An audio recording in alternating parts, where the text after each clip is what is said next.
Racing Jesse started with him by 8 minute. Break quickly restart. Rushing about the outside is Prima Donna. In the middle portion, Conqueror. Cloud Hunter comes next. Directors led gold. Second less while Mapaghinala is the early trailer. And going along for the first turn, we have him by 8 minute.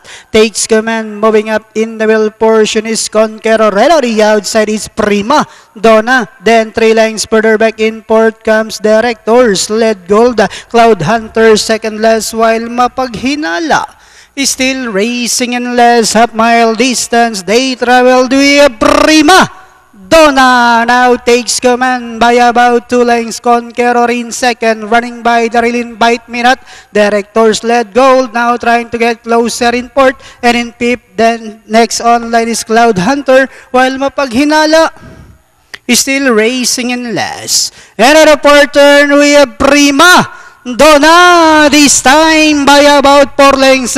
And in second remains Directors led gold, then followed by Conqueror. Moving up on the outside is Cloud Hunter, running by Darilin by 8 minute. Mapaghinala as they swing for home with Prima Donna, this time by about 6 lengths.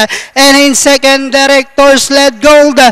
Last 75 meters from the stable of James Anthony Rabano, Prima Donna. Second, Directors led gold, then comes Cloud Hunter, Mapaghinala.